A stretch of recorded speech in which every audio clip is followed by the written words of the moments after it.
What's up everybody, it's Izzy, and in this video I want to talk about the number one mistake that I see people make past the novice and early intermediate stages of advancement in terms of their programming. And it's basically relying on intensity to drive progress rather than volume. So here's the thing, guys. Powerlifting as a sport, when it comes to progress, comes to almost a mathematical equation, right? It's one of the only sports out there where you can just manipulate a few variables and make progress. You know, if you properly manipulate frequency, volume, and intensity, you'll get better. Imagine, me giving a pro basketball player a spreadsheet to improve his jump shot. Not really very likely, right? But in most powerlifters, if they're given a good enough spreadsheet and they just follow it to the letter, they can improve their performance at their next meet. So depending on your personality, that's either a really cool aspect of powerlifting or it's kind of annoying. But it is what it is, right? So as a novice, here's kind of what you're taught, the framework for progress is. You're given a program where volume is fixed. You're doing a 3x5, 5x5 type of program usually. That's what most people start with. And also the frequency is fixed. The amount of times that you go to the gym per week is fixed. It's usually 3 times per week. The only thing that the novice changes every time they go to the gym is the amount of weight on the bar. And they'll typically add 5 pounds or whatever, their linear progression calls for. So the only variable that's being manipulated is intensity. And this works really well until it doesn't, right? You get about 3 to 6 months of good progress on this with a few resets thrown in along the way. And then it just stops working. Now, most people's understanding of this is that it stops working for one of 2 reasons. And the first reason is that they're not recovering enough, so they're doing too much work to properly recover from. And the second reason is that it's not enough work to force adaptation. So sometimes it is as simple as just being one of those 2 things. So, some novice programs will add a light day in the middle of the week, and that can extend progress for a while. For some lifts, maybe on the bench press, you might go from doing 3 sets of 5 to 5 sets of 5, and that might let you progress for a little while longer. However, these are kind of short-term fixes. And here is what a lot of people don't realize. One of the biggest reasons that people don't progress in the intermediate and advanced stage is neither that they're doing too little work or not recovering, but rather it's both.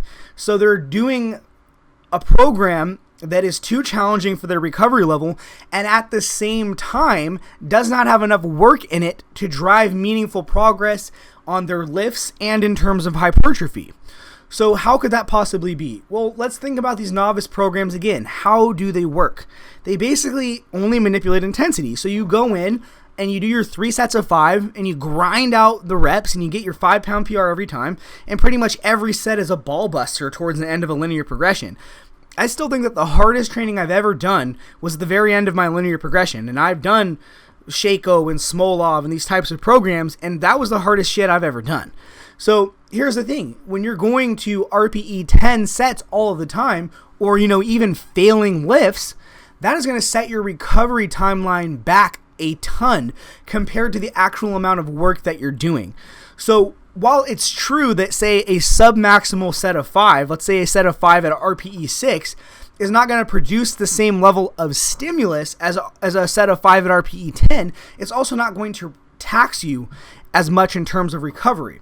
So as you're making the transition from novice to intermediate and intermediate to advanced, you need to stop thinking that the main goal of programming is to beat yourself into the ground on RPE 10 sets and grind out 5-pound PRs at a time. And this is an attitude that is so prevalent in most lifters that come from these novice background, these novice programs that are linear progression, and it's just counterproductive as you become an advanced athlete. So what I found to be the key is, instead of focusing again on these super high RPE sets, you need to focus on submaximal volume work. And the reason why this is so, at least in my opinion, is, again, even though the effect of the stimulus is less per set with submaximal work, you can do enough of it that it makes up for that fact. And one important part of this equation is that we know that the primary driver of hypertrophy is possibly the total mechanical work done by the muscle. So if you're looking at it from this perspective, it's very important to realize that getting more overall work done probably means more hypertrophy, which means that you have a bigger base and the possibility of a higher peak in the long run. So again, instead of doing all of these RPE 10 sets, as you become advanced, the focus needs to shift to things that are still specific but are submaximal. So what I'm talking about is work that's done approximately from 70 to 80%, sets of 3 to 6 at RPE 6 or 7, and sometimes even less than that, and doing a lot of it. And what this is going to do is that it's going to allow you to accumulate enough meaningful work while still recovering that you can push progress in those elite levels. Because I hate to break it to you, but you can't just do one single top set per week and make progress forever. Now, I know some people are going to provide counterexamples, but a lot of those people did take drugs, the people that, do one top set per week, and that is a big confounder in this case, because what that does is that it keeps muscle protein synthesis artificially elevated outside of training. So training bouts usually keep muscle protein synthesis elevated for 24 to 48 hours in highly trained individuals. However, that timeline is probably elongated by performance enhancing drugs. And the other aspect of it is that people who do infrequent high intensity competition work usually do a lot of hypertrophy work afterwards.